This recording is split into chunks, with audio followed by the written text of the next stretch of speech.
livre para todos os públicos.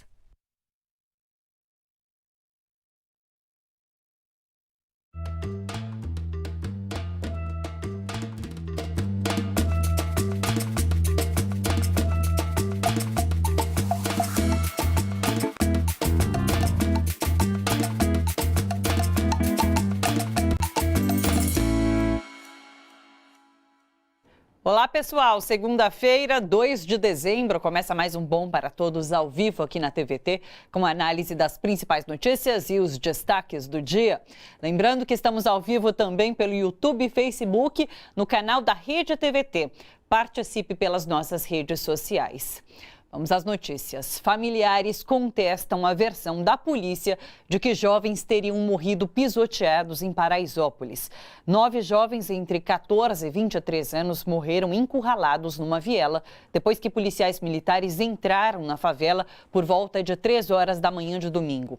Numa entrevista aos jornalistas livres, familiares de Denis Silva exibiram as roupas que o adolescente usava quando morreu. Vamos ouvir. 5.000 pessoas, sabe? Em torno de 5.000 pessoas. Tem marca de pé. Imagina, 5.000 pessoas ou muitas pessoas passando em cima do meu irmão. A roupa não estaria limpa desse jeito, sabe? A roupa não estaria assim, desse jeito. Se qualquer coisinha a gente já suja, imagina ser pisoteado, sabe? E a gente tem... o chão estaria molhado, exatamente. A roupa, a meia, a cueca dele, a camiseta, tá tudo seco. Então o que vocês acham que aconteceu? A gente crê que foi espancado mesmo. Espancado. Provavelmente... Entidades que acompanham o caso também questionam a causa da morte dos jovens. Em entrevista à Rádio Brasil Atual hoje de manhã, Dimitri Salles, presidente do Conselho de Defesa dos Direitos da Pessoa Humana de São Paulo, falou sobre os laudos emitidos pelo Instituto Médico Legal. Nós temos a totalidade dos laudos que saíram apontando a morte das 9 pessoas como asfixia mecânica. E para nós é um tanto estranho, porque você tem 9 pessoas que morreram em situações, embora similares, mas que há uma singularidade nessas mortes. É preciso que essas singularidades sejam apontadas. A polícia diz que as pessoas foram pisoteadas. É preciso que a gente tenha as imagens dos corpos com, vamos dizer, os hematomas, para que, por exemplo, se possa fazer investigação.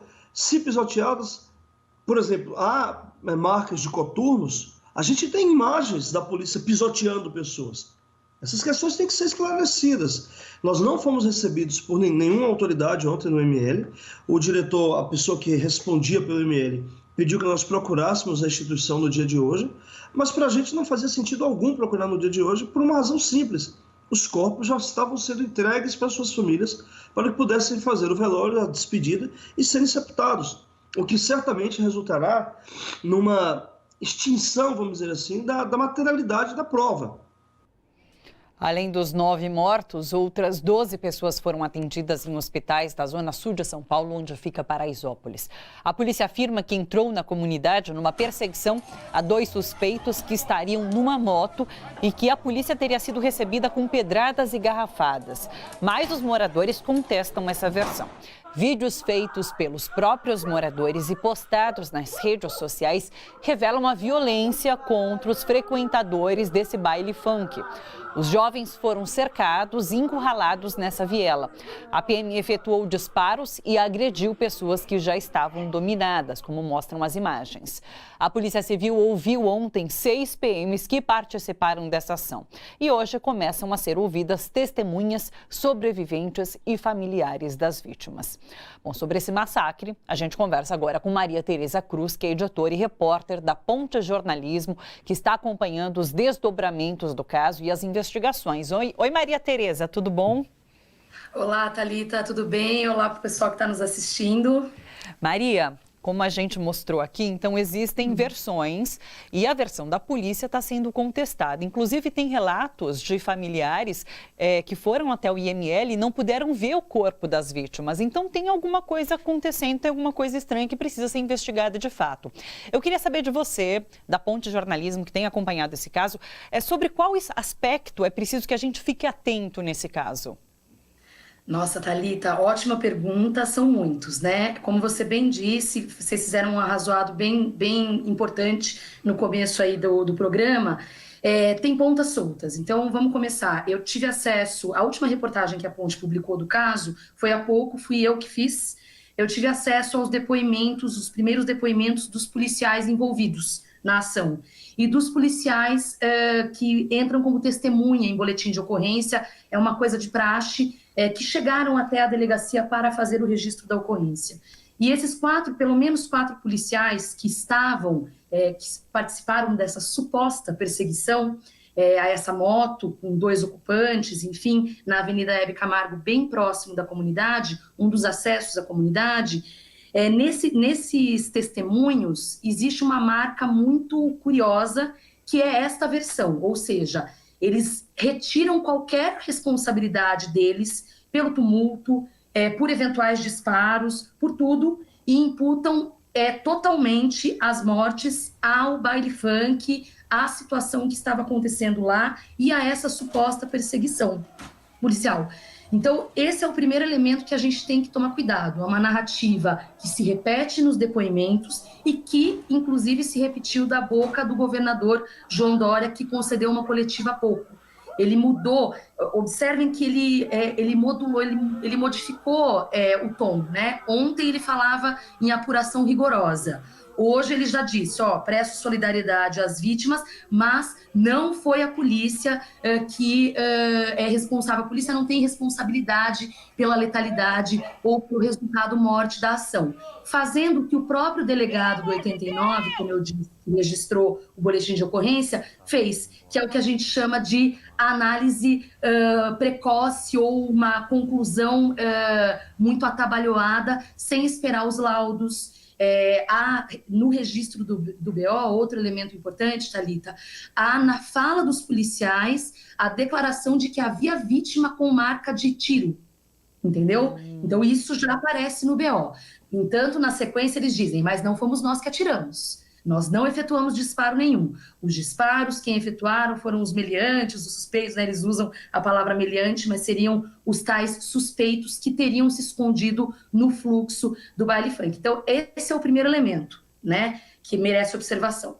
O segundo elemento, que é o que a Ponte está trabalhando hoje, é seguir o acompanhamento da história dessas pessoas. Porque, sabe, Thalita, sempre que acontece uma morte e todas as vidas valem, são importantes, são pessoas que tinham uma história, muitas delas, se não a maioria, eu nem vou dizer todas, porque eu não tenho, né, ainda essa informação, mas a gente está fazendo esse levantamento, mas são de outras regiões de São Paulo, não eram necessariamente moradoras da comunidade. Então, quem são essas pessoas? E, por fim, acho importante a gente não perder de vista, entender o que está por trás da questão do próprio histórico de repressão ao baile funk. Que a gente tem uma situação dada, que é um baile funk, que inclusive tem alguns elementos de incômodo à própria comunidade. Por outro lado, uma impossibilidade daquela juventude pobre, negra, periférica, ter possibilidades ou meios de se divertir de outras maneiras, enfim. Acho que inicialmente são essas 3 coisas que a gente não pode perder de vista. Perfeito. Outro detalhe é que na cobertura do protesto que aconteceu ontem, no domingo, um fotógrafo da Ponte foi parado pela polícia que pediu para que visse as fotos que o fotógrafo tinha tirado ali. Eu quero que você comente um pouco sobre isso também. Claro, sem dúvida, Thalita. Bom, foi com muita tristeza e até preocupação. A gente só ficou tranquilo ontem à noite quando o Daniel Arroio, que é o fotojornalista da Ponte, competentíssimo, enfim, que desenvolve o trabalho com a gente há anos, e que não foi a primeira vez que passou por essa situação, tá? Que fique registrado. A gente só ficou tranquilo quando ele estava na casa dele já. O que aconteceu foi o seguinte, foi bem isso que você disse. Muito resultado dessa primeira fala que eu tive, quer dizer, a própria comunidade se revoltou com o resultado dessa ação policial. E foram as ruas ali, organizaram o protesto de maneira... Como acontece muito nesses casos, e a polícia, até curioso, que tem alguma gravação que está no nosso site, que mostra quem é o responsável, caramba, é a própria comunidade que, de maneira... me fugiu a palavra, mas assim, de maneira muito espontânea, Sim. Espontânea seria a palavra, vai às ruas. E aí ele estava registrando, né? E aí o policial o abordou e exigiu que ele, primeiro que saber onde ele estava devidamente identificado, ele se apresentou, explicou, depois começou a querer perguntar aonde iriam ser usadas as imagens. Ele falou, olha, senhor, E essas imagens vão ser usadas em conteúdo jornalístico. Não tem como eu dizer que parte ou o que e tal, mas é isso, eu estou aqui a trabalho, né, na cobertura. E aí, na sequência, ele mudou o tom, né, com o Daniel, já dizendo que ele seria obrigado a dar as imagens para eles. E o Daniel, corretamente, se manteve firme e falou assim, olha, não, eu posso dar meu contato, você quer meu documento, eu estou aqui, o que está acontecendo? Estou sendo preso, estou sendo abordado, o que está acontecendo? Não, veja bem. Bom, aí o Dimitri Salles, que até apareceu, né, aí a fala dele anteriormente, se aproximou, outros colegas jornalistas também registraram, e foi a sorte, Thalita. Falo com tranquilidade que essa pressão dos colegas e de outros defensores dos direitos humanos que estavam acompanhando a mobilização foi fundamental para o resultado positivo, né, dessa ocorrência. No final das contas, o Daniel acabou pegando um chá de cadeira ali, mas felizmente conseguimos ter as imagens, divulgamos e seguimos aguardando, inclusive, um posicionamento do próprio governo, porque é uma ação arbitrária, é uma tentativa de intimidação e uma tentativa de censura, porque eles não conseguiram, que a PM fez com a ponte. É porque o trabalho tem incomodado, né? Inclusive, parabéns pelo trabalho que vocês continuam desenvolvendo aí na Ponte Jornalismo. Maria Tereza, muito obrigada pela participação, por trazer essas explicações e essas reflexões aqui para o Bom para Todos. Tá certo, até a próxima. Tchau. Até, um abraço, até mais. Um abraço. Olha só, o Bom para Todos faz um rápido intervalo. Na volta, a gente vai falar sobre direitos humanos. Será lançado nesta quarta-feira o relatório da Rede Social de Justiça e Direitos Humanos, denunciando violações neste ano de 2019. Ainda hoje, vamos falar sobre as tarifas impostas pelo governo dos Estados Unidos ao Brasil e a gente volta a analisar esse massacre em Paraisópolis. Fica por aí, a gente já volta. Até já.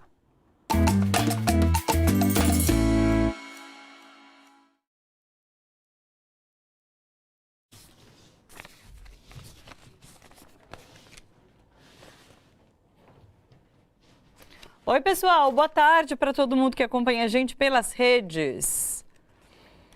Deixa eu ver com quem eu vou começar só aqui. Deixa eu receber o pessoal. Olá! Tomás. Não, Eleilson. Eleilson. Você já veio aqui, né? Eleilson. Seja bem-vindo, Eleilson, de novo. Tomás. Oi, Tomás, tudo bom? Prazer, Thalita, seja bem-vindo. Oi, Patrícia. Tudo bom? Tudo e você? Tudo jóia. Podem se sentar. Pode ser, fiquem à vontade, pode sentar aqui mais pertinho, isso. Todos aqui ou... Não, aí mesmo, certinho. Isso. Ficou muito apertado, pois é. Seguinte, acho que eu vou começar com o Tomás pedindo para falar sobre esses 20 anos, então, da rede e a importância desse relatório divulgado nesse ano em especial. E daí depois a gente parte para falar um pouquinho sobre o texto de cada um de vocês. E falar um pouco sobre o factual também. Acho que o Eleilson pode comentar essa questão do que aconteceu hoje, a questão de Paraisópolis, a questão dos bailes funk. Tem também essa questão da indicação hoje do presidente da Funarte, que tem umas declarações também bastante questionáveis. A gente pode falar sobre tudo isso, pode ser? E daí com você, Patrícia, especificamente fala sobre economia, sobre o texto que você desenvolveu com o Clemente. A gente vai falando um pouquinho sobre tudo isso. Você está ligado já? Já.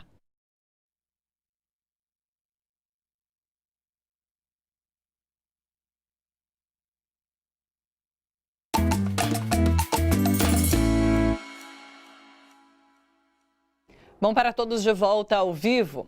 Há 20 anos, a Rede Social de Justiça e Direitos Humanos lança relatórios anuais com um panorama sobre respeito e violações aos direitos humanos no Brasil.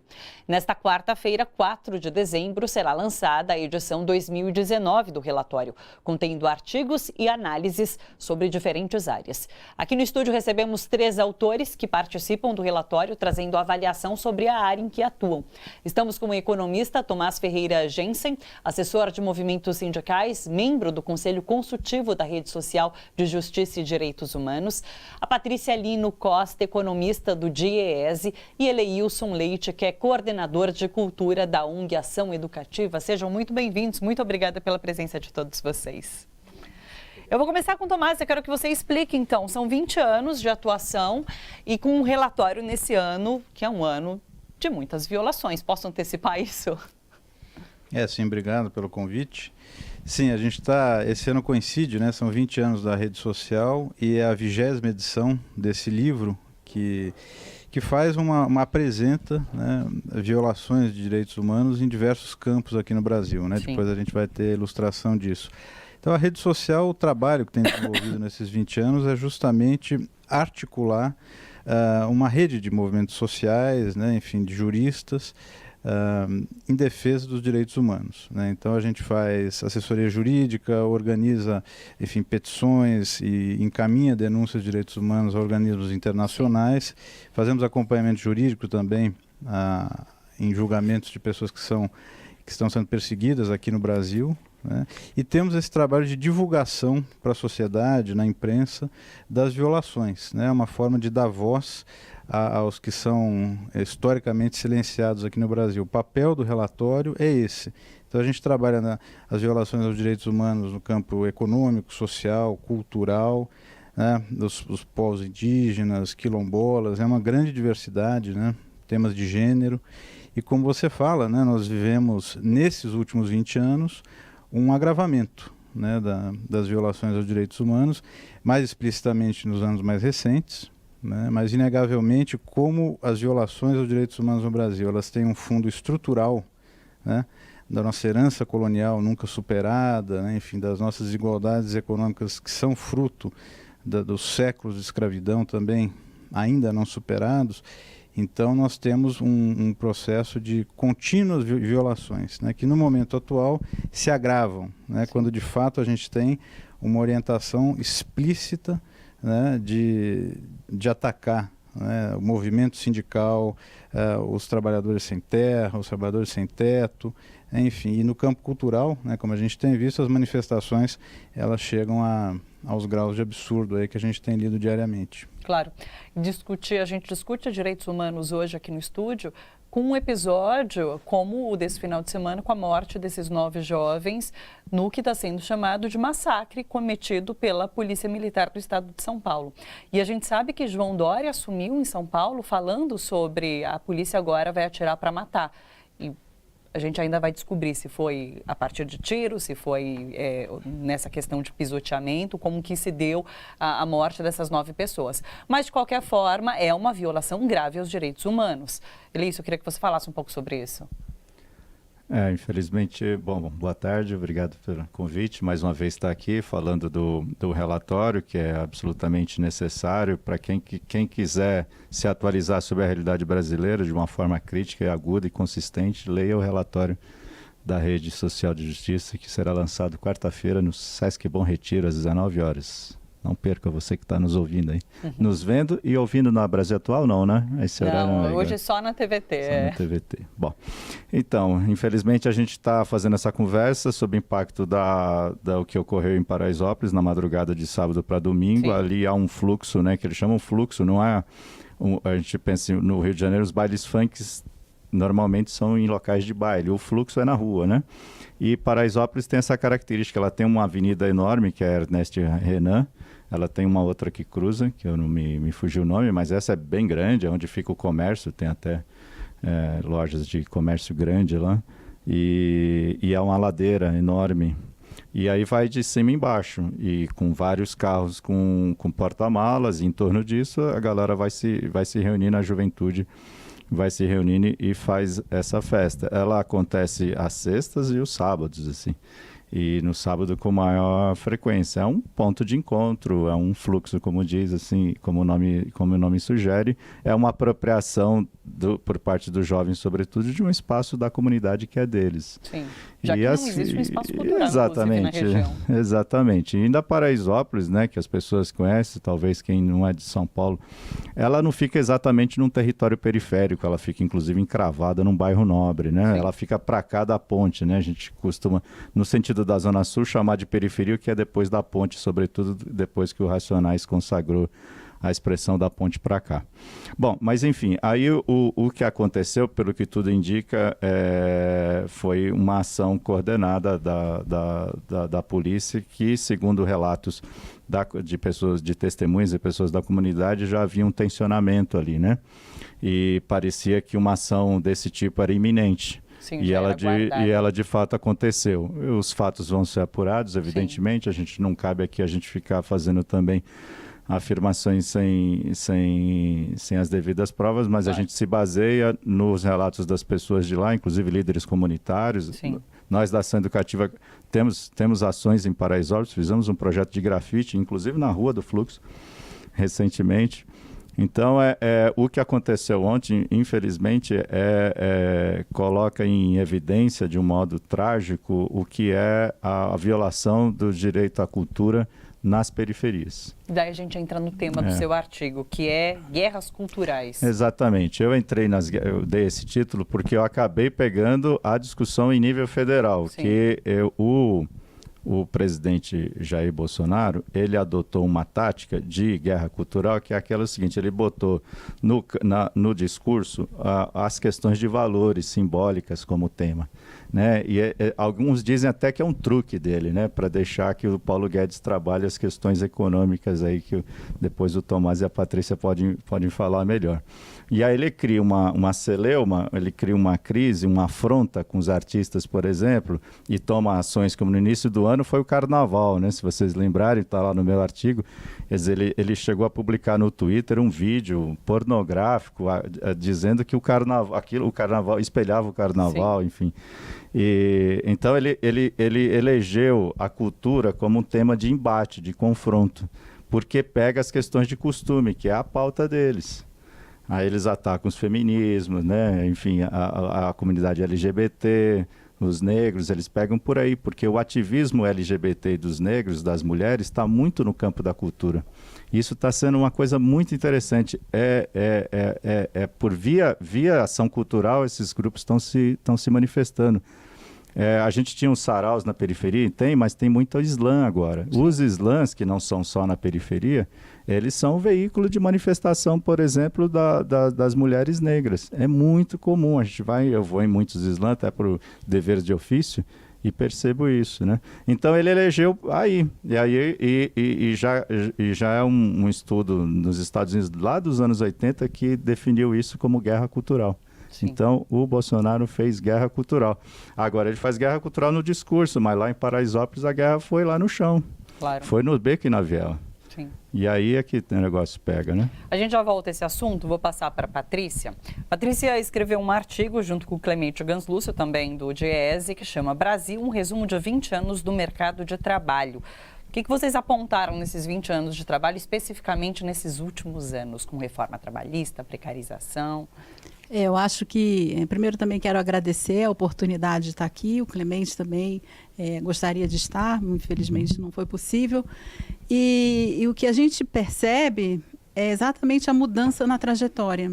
Sim. Você vinha num processo de formalização, de redução do desemprego, com criação de postos de trabalho, com carteira de trabalho assinada.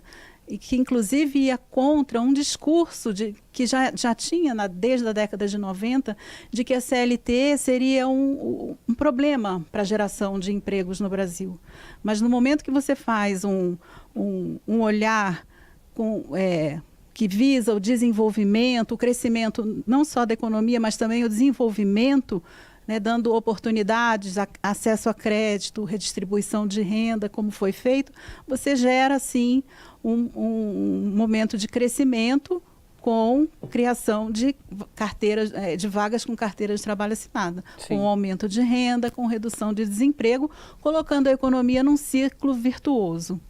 E justamente essa reversão nos últimos anos que assusta a velocidade com que ela acontece, principalmente porque a CLT voltou a ser o problema e por isso se fez uma reforma trabalhista que há muito tinha sido feita em outros países e que existem relatórios que dizem que ela não gerou o emprego prometido, e essa reforma foi feita aqui e, de fato, o que a gente observa é que o pouco crescimento que a economia teve a partir de 2018 é pouco mesmo, sim. Porque comparando as taxas de crescimento de 2003 até 2009, 2014 e em diante, 16, 17, 18, é um crescimento bem pequeno. E o que se vê é um olhar preocupante, porque há um aumento da informalidade, do assalariamento sem carteira. A reforma ataca o movimento sindical e tira dele a possibilidade de defender as más condições de trabalho, o reajuste salarial. Foi uma reforma que foi feita para quebrar. Ela ela permite que contratos com trabalho parcial aconteçam, e o resultado a gente vê nos indicadores. Você pode até ter uma redução mínima do desemprego, mas o aumento da informalidade é imenso. Existe uma parcela grande de pessoas que é subutilizada, e isso isso que a gente está vivendo hoje, uma situação de precarização. Sim. Você entrou nessa questão do sindicalismo, que é a praia do Tomás. Vou voltar para ele, porque o artigo dele é sobre o papel da formação sindical para a saída do abismo. Você acha que é por aí que a gente vai sair dessa situação? Aliás, minha praia é a mesma da Patrícia, né? Porque eu também sou economista do Diese, mas há 2 anos eu tenho trabalhado mais na escola do Diese, na área de formação, né? Formação sindical. E esse ano todo, praticamente, as atividades que eu participei pela escola foram chamadas por sindicatos que querem repensar os seus programas de formação. Na verdade, querem repensar o seu trabalho de base, né? E a boa notícia é que tem muitos sindicatos pelo Brasil inteiro que estão fazendo esse movimento, né? Então, diante de questões como a reforma trabalhista, que teve, né, um impacto financeiro grande para o movimento sindical, mas também da tomada de consciência de que o movimento sindical vai ter força à medida que ele tenha base mobilizada, sindicalizada, né, e com uma ação consciente. Isso só é possível com um trabalho de base planejado, né, e vinculado a um projeto de sociedade que o sindicato apoia, né, enfim, e ajuda a construir. Então a reflexão que eu proponho é justamente isso. Eu faço um pouco um balanço, né, do que foi as linhas gerais da formação sindical nesses últimos 20 anos, né, em que, de certa forma, para muitos sindicatos se deixou o trabalho de base de lado, né, especialmente esse processo de conscientização. Sim.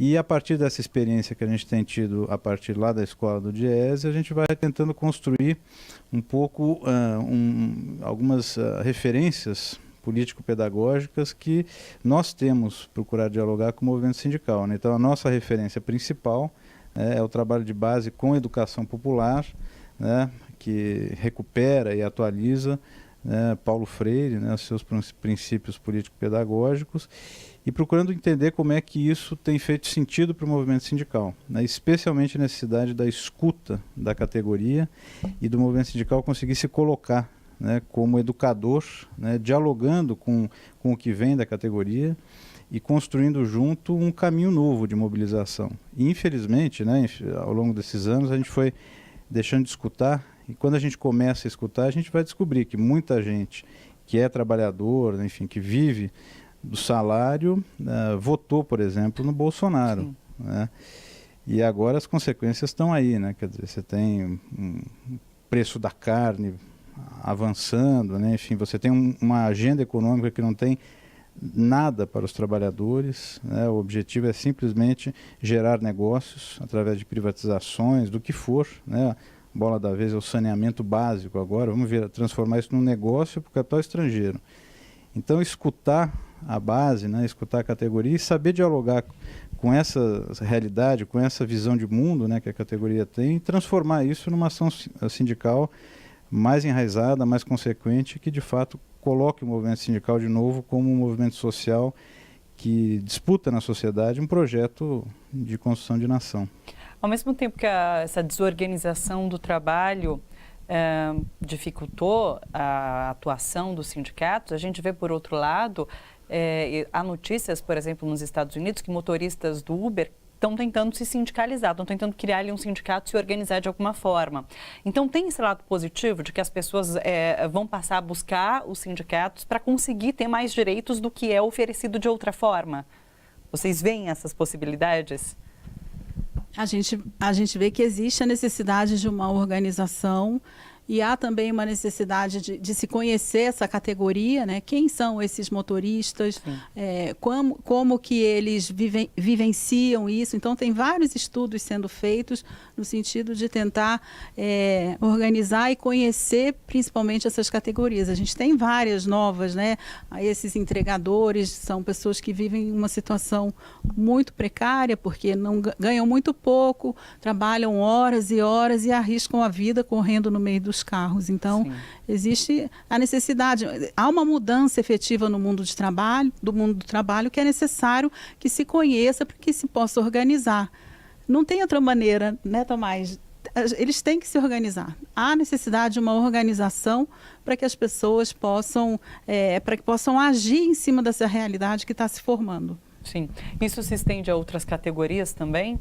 Não só a gente falou sobre essa questão do Uber especificamente, mas quando eu falo de dos trabalhadores buscando realmente formas de se organizar para se contrapor ao que está colocado. Eu acho que é importante destacar que a gente vem num processo, né, de crescente individualização. Sim. E que é importante fazer esse resgate que o Tomás colocou, de você caminhar em direção aos trabalhadores para que eles possam se sentir como categoria, para que eles possam reivindicar melhores condições, porque só por meio dessa união é que você vai conseguir mudar. Se cada um ficar individualizado no seu posto de trabalho, ou fazendo home office em casa, ou dentro do seu carro, fica mais difícil. A gente vê, historicamente, como é difícil, por exemplo, das trabalhadoras domésticas se organizarem, porque elas estão dentro das casas das pessoas. Então, existe uma dificuldade grande delas se enxergarem enquanto categoria. Então, isso precisa acontecer de alguma forma. Perfeito. A gente já volta a esse assunto aqui no estúdio, vou fazer uma pausa nesse papo. Olha só, para uma outra notícia. Donald Trump criticou a desvalorização do real e avisou que vai taxar importações de produtos brasileiros. O recado foi dado pelo Twitter, endereçado também aos argentinos. Trump escreveu o seguinte: Brasil e Argentina estão promovendo desvalorização em massa de suas moedas, algo ruim para os nossos fazendeiros. Portanto, tendo efeito imediato, vou restaurar as tarifas sobre aço e alumínio que são importados aos Estados Unidos desses países. Hoje, na saída do Palácio da Alvorada, questionado sobre o tweet, Jair Bolsonaro disse que vai conversar com Paulo Guedes, ministro da Economia, e, se for preciso, com Donald Trump. Sobre isso, a gente fala agora com Silvio Cacciabava, que é sociólogo e diretor do jornal Le Monde Diplomatique Brasil. Oi, Silvio, tudo bom? Oi, Thalita, tudo bom? E você, como vai? Tudo certo. O que você achou sobre essa, não sei se a gente pode chamar de retaliação? Olha, Thalita, não é uma coisa inesperada. Na verdade, ele não está discriminando o Brasil particularmente. Essas declarações de tarifa, por exemplo, ele está praticando com a China em muito maior escala. É um olhar nacionalista que pretende defender a indústria, o comércio, os negócios americanos e favorecer os preços sempre que for possível, né? Então, ele ainda não praticou isso. Mas nós sabemos que para o Trump o Brasil não tem nenhuma importância nesse jogo. Ele já conseguiu concessões do tipo, nós liberamos de tarifa de importação, nós, o governo brasileiro, né? 700 mil toneladas de cereal importados dos Estados Unidos. Foi aumentada a cota de etanol importado dos Estados Unidos, 600 milhões para 750 milhões de litros, sem tributação. E ainda tem outras coisas, né? Por exemplo, aquela promessa do Brasil entrar na OCDE, favorecido pelos Estados Unidos, isso ficou a meio caminho, não seguiu. E o Bolsonaro, inclusive, liberou aquela reciprocidade exigida para os vistos nos passaportes, autorizando que os americanos podem vir aqui sem nenhum problema. Então, além disso, eles também negaram a abertura do seu mercado para a carne bovina in natura do Brasil. Então, não é uma surpresa essa taxação prometida sobre o aço e o alumínio, é para favorecer os seus negociantes, os americanos nisso, né? E nós estamos muito longe de poder ter uma reação a esse tipo de política que o Trump está propondo, Por exemplo, em 2005, durante a reunião da Cúpula das Américas, né, a América do Sul rejeitou a ALCA, a América Latina rejeitou a ALCA. Né? Nós tínhamos uma posição de força porque éramos todos unidos, quer dizer, foram os países todos da América Latina que se manifestaram contra a aliança do livre comércio que os Estados Unidos propunha naquela altura, porque entendia como prejudicial a economia dos nossos países. Agora que foi dinamitada a Unasul, que o Mercosul está precário, vamos dizer assim, para dizer o mínimo, paralisado, e que os países não estão mais se somando numa negociação em bloco, junto frente aos Estados Unidos, esse tipo de iniciativa do Trump não tem muita capacidade de reação da nossa parte. Mesmo que o presidente Jair Bolsonaro diga eu vou telefonar para o Trump para resolver esse negócio, não é muito fácil acreditar que vai haver uma solução positiva para o nosso lado. Então, é uma política protecionista nacionalista dos Estados Unidos e eles cada vez estão tratando a América Latina como seu quintal, sem nenhum respeito, sem nenhum diálogo, impondo, né, condições comerciais que favoreçam os seus negócios. Eu vejo um pouco dessa maneira esse anúncio do Trump. Ele não se efetivou ainda, a cobrança não, só foi anunciada que seria feita, mas mesmo se houver negociações aí, ele vai exigir novas concessões do governo brasileiro para poder não impor essa taxa. Então é um jogo de perde-perde para nós, nesse momento. Claro. Agora, Silvio, eu queria que você falasse sobre Le Monde Diplomatique de hoje, que vai ao ar aqui na TVT, e vocês vão falar sobre tarifa zero, é isso? Pois é, Thalita. Pelo menos boas notícias a gente tem algumas para dar, né? Vargem Grande Paulista, aqui da Grande São Paulo, adotou a tarifa zero nesse mês no seu município. Isso quer dizer que todos os munícipes podem andar para lá e para cá como quiserem, no número de viagens que quiserem e não vão pagar tarifa. O custo desse trabalho, dessa tarifa zero, é absorvido pelo conjunto dos impostos pagos, né, à Prefeitura de Vargem Grande. E não é só Vargem Grande Paulista, nós já temos 16 municípios no Brasil que adotaram a tarifa zero. E isso o prefeito mesmo avaliou que tem sido muito positivo para a economia local. As pessoas que, por exemplo, moravam mais próximas do centro de outros municípios passaram a ir comprar em Vargem Grande. O dinheiro que era gasto na tarifa agora está sendo gasto para comprar outras coisas. A economia está se favorecendo. Os negociantes estão satisfeitos com esse resultado, né?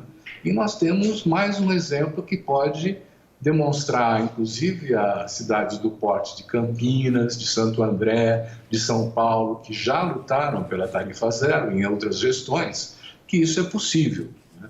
Então, da mesma forma como nós temos que tratar a água, a energia e várias outras necessidades dos munícipes como bens comuns, agora nós podemos dizer que tem mais um município, Vargem Grande Paulista, da Grande São Paulo, que adotou o transporte e a mobilidade como um bem comum, que deve ser gratuito e universal.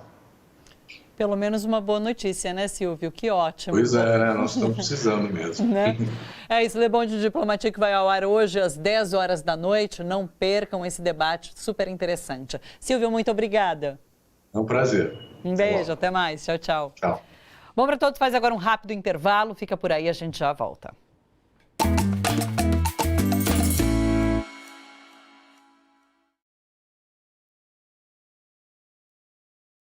Tá bom, nas redes. Oi, pessoal! Já vou ler alguns comentários para vocês.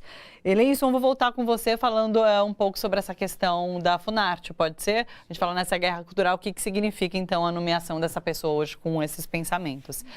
E daí depois a gente segue a conversa também, voltamos para o tema da economia, do sindicalismo, beleza? Tá bom. Deixa eu ver se eu leio alguns comentários, espera aí. Ih, a Cissa hoje não está com a gente. Ah, não vou conseguir pegar, pessoal. Deixa eu ver se eu consigo. Até eu entrar vai demorar muito. Vou ficar devendo comentários hoje, pessoal. Pego depois do programa. Se tiver algum, na verdade, manda por WhatsApp, que o pessoal das redes daí consegue mandar para a gente com mais agilidade. Só deixa eu confirmar o nome do presidente. É esse mesmo, está na ponta da língua, é isso. Dante Mantovani. Ele foi da semana passada, né?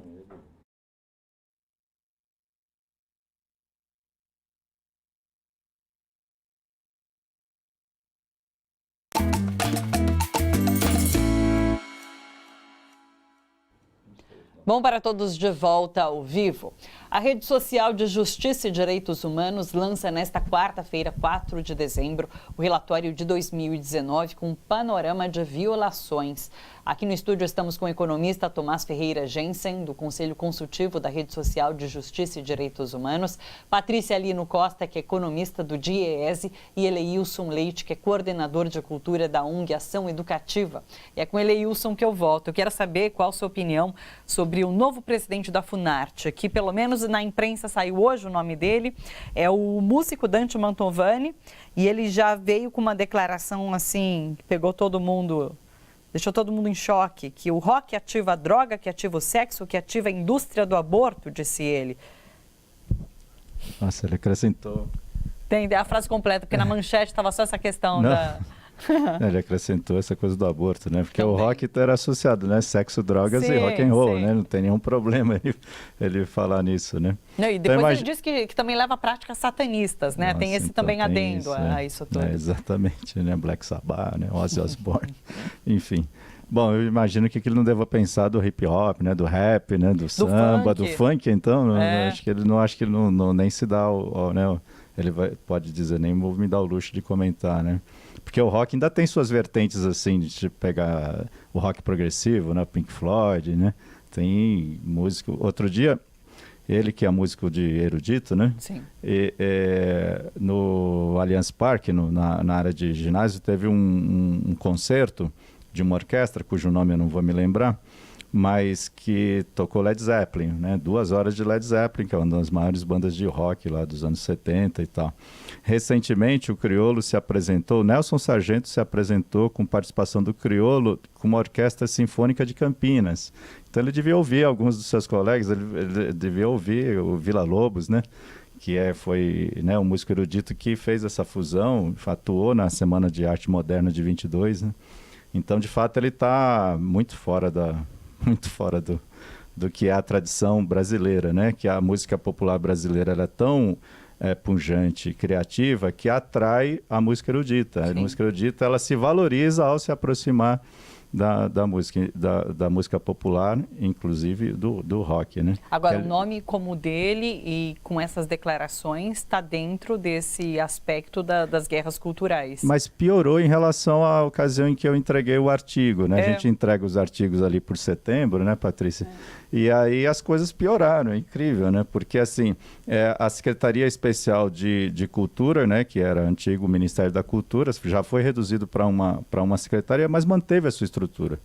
Nada deixou de existir do que era o MINC, né? E ficou subordinado ao Ministério da Cidadania, cujo ministro era Osmar Terra, Sim. que já tinha sido ministro do Desenvolvimento Social do Temer, é uma pessoa do PMDB tradicional, inclusive, né? Em relação ao qual a gente podia até ter uma certa expectativa, assim, né? Porque não é exatamente o campo Bolsonaro, mas o Osmar Terra parece que vem se alinhando muito ao bolsonarismo.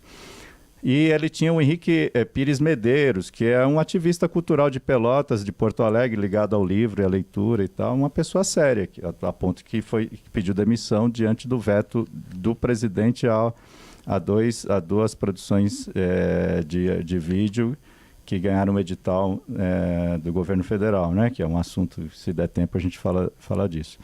Enfim, aí o Henrique Pires saiu, entrou o Ricardo Braga, que é um economista aqui da FMU, o cara ligado ao mercado financeiro, que já era assustador, e assim eu terminei meu artigo, né? Anunciando que já estava coerente, não, é mercado, né? Sim. E tal, né? Tudo bem, não é nem... A gente já está habituado, né? E a cultura tem seu viés de indústria também, né? Mas aí entrou o Roberto Alvim. O Roberto Alvim é um dramaturgo ligado ao teatro aqui de São Paulo. E ele teve uma guinada conservadora, mas pior, messiânica. Eu não o conheço bem, até onde eu sei, ele nunca foi uma pessoa exatamente de esquerda, mas era um cara do teatro, enfim, né? E o teatro é muito articulado, né? Aqui em São Paulo, sobretudo, mas acho que no Brasil todo. E aí ele teve uma guinada em função de uma questão pessoal, que eu não vou entrar em detalhes até porque eu sei de ouvir falar, eu não vou entrar também na vida pessoal dele. O fato é que ele teve uma guinada, mas muito grande.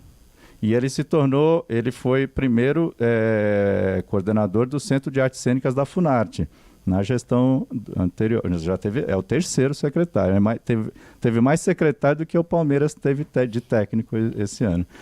Então, aí ele entrou e a secretaria foi para o Ministério do Turismo.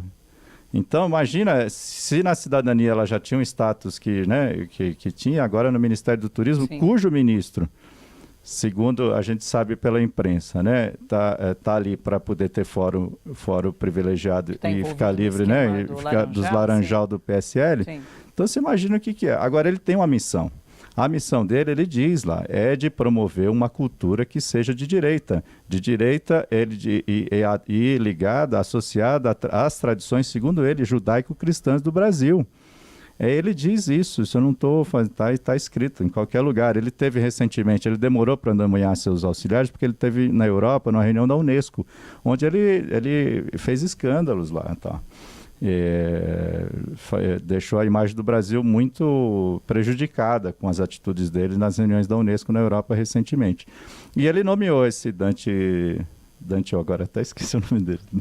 Dante Mantovani, sim, assim como nomeou o Sérgio Nascimento, que é um ativista negro, que eu soube que é filho do Oswaldo Camargo. Nossa, eu não sabia, que é um escritor ligado à Frente Negra, os militantes mesmo do movimento negro. Fiquei impressionado com essa informação que minhas colegas me deram hoje. Enfim, são pessoas que estão trabalhando contra. Eles estão trabalhando contra tudo que está aí. A Funarte, ela é muito importante. Ela é a fundação de fomento às artes. A Funarte, ela existe antes do Ministério. Ela foi criada em 1975.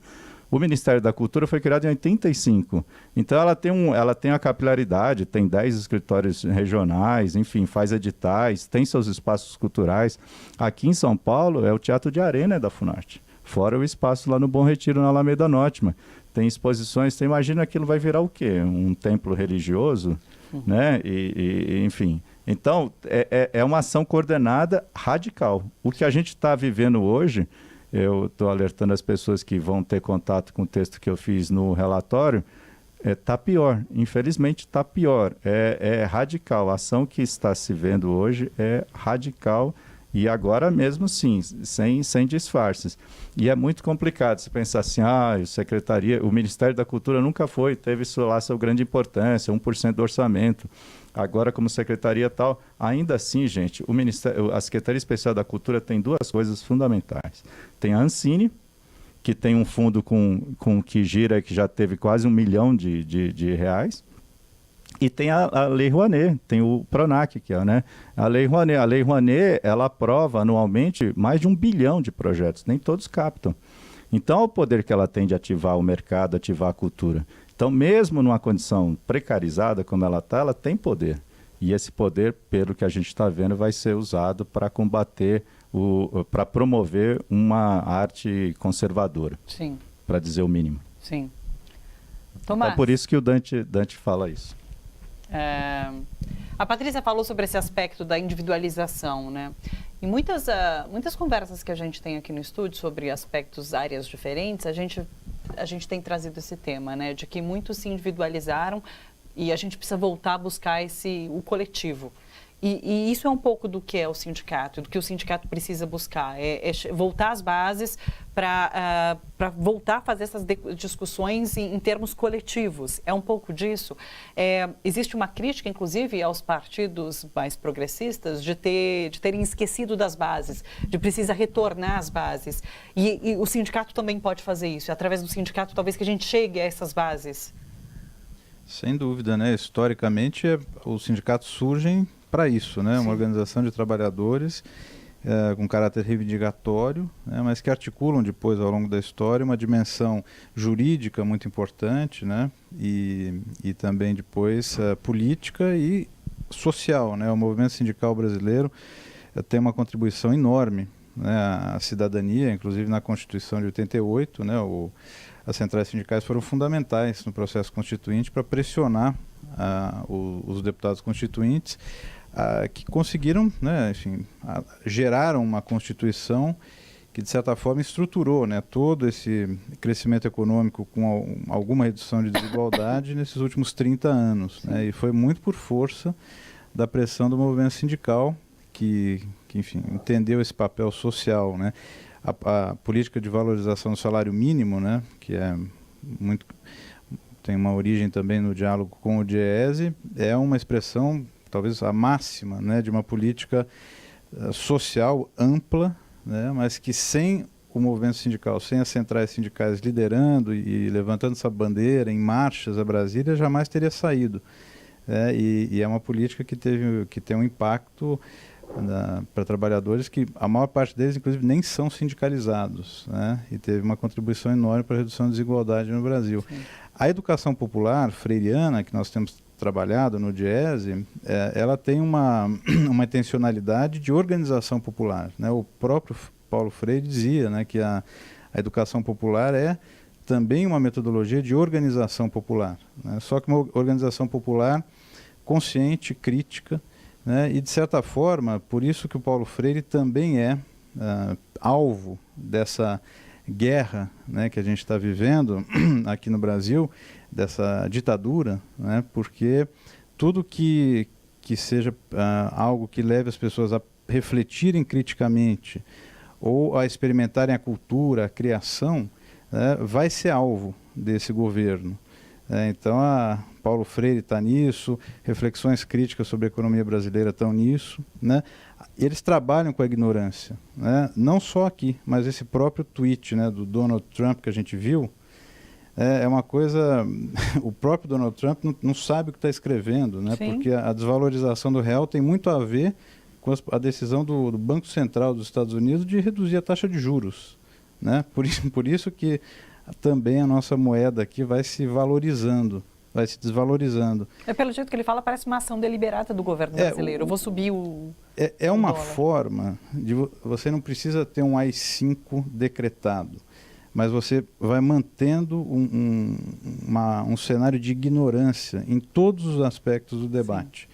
Né? Por isso que para o bolsonarismo interessa muito esse tipo de declaração, né, estúpida como essa que foi mencionada aqui do rock, né, enfim. Sim. E essa do Donald Trump e a resposta do Bolsonaro, né, como se o debate ele fosse interditado pela ignorância. Né? O nosso papel do movimento sindical e da rede social é trazer elementos que levem as pessoas a refletirem criticamente a partir da nossa história, né, de fato, quais são os nossos problemas e caminhos de saída. Né? Porque se ficar nesse debate aí dos tweets, né, a gente vai ficar nesse abismo de ignorância. Agora, nesse sentido da individualização e do coletivo, é muito simbólico que nesse momento a gente deixou de falar sobre cooperativas e algo que a gente falava muito, inclusive aqui na TVT, e no todo se ouve muito mais agora falar sobre empreendedorismo. O empreendedorismo ele é individual. Sim. E é muito complicado no sentido de que nem todos têm uma característica de um empreendedor, ou tem a vontade de ser um empreendedor. Na verdade, muita gente entra no empreendedorismo por falta de opção. E aí os números do Sebrae às vezes mostram, né, que você tem empresas que começam e terminam com menos de 6 meses. Sim. Mas eu acho que é importante destacar que assim, o Brasil precisa crescer. E ele precisa crescer e se desenvolver. Ele precisa fazer uma política que olhe para dentro do nosso país, faça a economia crescer distribuindo renda. Porque senão, como que as pessoas vão consumir se elas estão cada vez mais premidas? Aumentos de bens essenciais como carne, gás, eletricidade, que são coisas que as pessoas precisam pagar. Então, tudo isso sai de um salário que está cada vez menor. E para consumo básico. Então, às vezes você olha para frente e fala, para onde vai? Porque se você precisa que as pessoas ajam como consumidores, você precisa dar a ela condições, ou seja, que gere emprego, que gere renda, que essa renda se mantenha, não que seja uma renda intermitente, como é a proposta do trabalho intermitente da reforma trabalhista. E aí você fica olhando e fala, como é que eles querem crescer sem olhar para uma parcela enorme da população que está sendo maltratada no limite, perdendo os seus direitos, tendo que pagar mais caro, perdendo os subsídios de bens essenciais, e aí fica realmente complicado. E aí para o empreendedor que vai vender aqui dentro, ele não vai achar mercado suficiente para poder se manter no negócio. Mais uma pausa rápida nessa conversa. A gente vai voltar a falar sobre a morte de 9 jovens em Paraisópolis após uma ação da polícia.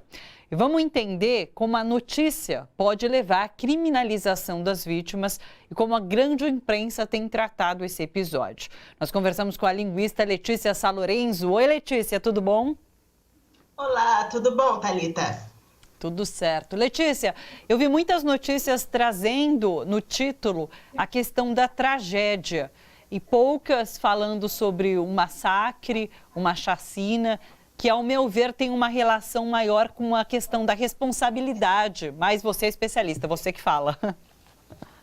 A tragédia versus o massacre também é uma coisa que eu reparei, né? Que a Globo News está falando da tragédia de Paraisópolis, a tragédia, e os veículos de esquerda estão falando de massacre, né? Isso eu reparei. Mas uma coisa que eu gosto muito de reparar quando tem notícia envolvendo a polícia é como a polícia não aparece nas manchetes, né?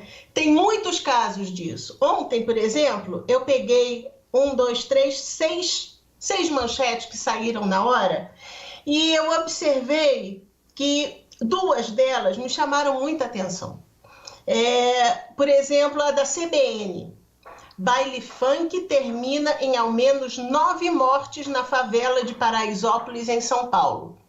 Cadê a polícia? Não aparece, desaparece. E assim, aí deixa eu tirar o boné de linguista, botar o boné de jornalista. Os jornalistas sabem que esse fim de semana aconteceram milhares de bailes funk Brasil afora. Nenhum deles foi notícia, só o de Paraisópolis foi notícia. Por quê? Porque aconteceu o inesperado, o inusitado. E qual foi esse inesperado, esse inusitado? Foi a ação da polícia, que causou 9 mortes. E a menina da ponte acabou até de dizer que não foi por pisoteamento, né? Foram outros motivos. Mas então nós temos uma causa e uma consequência. Polícia invade baile funk e deixa 9 mortos, né? O primeiro que fez essa manchete adequada, mostrando causa e consequência, foi a Ponte. A ação da PM no baile funk da favela Paraisópolis deixa 9 mortos pisoteados em São Paulo. Isso foi ontem, né? A grande maioria das manchetes ontem até começaram a falar alguma coisa, mas deixaram a polícia militar.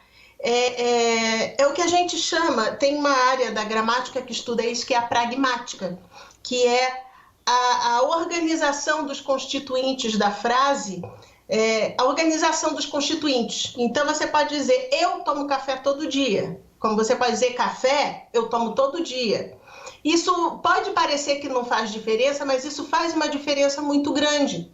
Porque quando eu digo 9 pessoas morrem pisoteadas em baile funk e eu sumo com a PM da manchete, eu estou dando foco em 9 pessoas morrem. E aí a gente volta da minha outra participação, não lembro quando eu te mostrei a diferença entre matar e morrer. A diferença entre João matou Maria e Maria morreu. Quando você diz Maria morreu, a culpa é só da Maria, ou foi um acidente, foi morte natural. Quando você diz que João matou, você tem um culpado pela morte de Maria, que foi causada por um terceiro, e não foi por ação natural, né? Nós temos a mesma coisa que 9 pessoas morrem pisoteadas, mas espera aí, por que elas foram pisoteadas? O que aconteceu? Isso não está contemplado aqui, né? Outra aqui, olha. Após a ação da PM para dispersar baile, 9 morrem pisoteados em São Paulo, em Paraisópolis, na manchete do UOL, né? E aqui o exame. PM diz que apenas reagiu a ataques da população em Paraisópolis. Ou seja, a PM já está se colocando na defensiva. A PM é sempre santa, a PM nunca faz nada de errado. E o pior de tudo, a grande imprensa compra esse discurso, né? Sim. Tem um exemplo que é bastante claro em relação a esse uso das palavras, que é quando a grande imprensa vai falar sobre movimentos sociais de habitação que invadem um local e não ocupam, como seria o uso correto da palavra, né? E você... mas o exército americano, ele sempre ocupa um país inimigo, ele nunca invade, né? Exatamente, pois é. Então, é isso, existem interesses, existem formas de criminalizar um acontecimento a partir das palavras que você usa. Exatamente, e a ordem como você coloca isso na manchete, repare como as manchetes começam. Começa ação da PM, ação da PM, ação da PM. Ou então começa 9 mortos, 9 mortos, 9 mortos. Qual é o assunto que você vai tratar? Quando você fala de 9 mortos, você está falando dos 9 mortos. Você não vai falar da PM que causou essas mortes, né?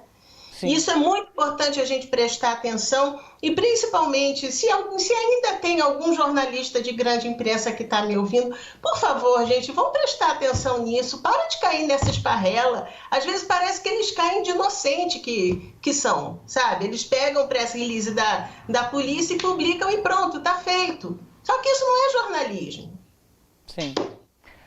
Importante a gente tomar muito cuidado e ler com muita atenção o que se escreve, o que está sendo publicado na imprensa. É isso. Letícia, muito obrigada pela análise.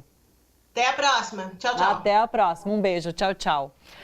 Pessoal, acabou nosso tempo. Quero agradecer demais a participação de vocês. Lembrando que o relatório não vai ser publicado na quarta-feira, dia 4 de dezembro, no Sesc Bom Retiro. Todo mundo convidado para acompanhar o lançamento. Obrigada, pessoal. Olha só, bom para todos ficar por aqui. Lembrando que você pode assistir ao nosso programa nas reapresentações. Tem hoje às 11 horas da noite e amanhã às 9 horas da manhã. Você que nos acompanha pelo YouTube ou Facebook, não esquece de dar like no nosso vídeo. Se quiser, compartilhe também. Muito obrigada pela companhia e até amanhã. Tchau, tchau.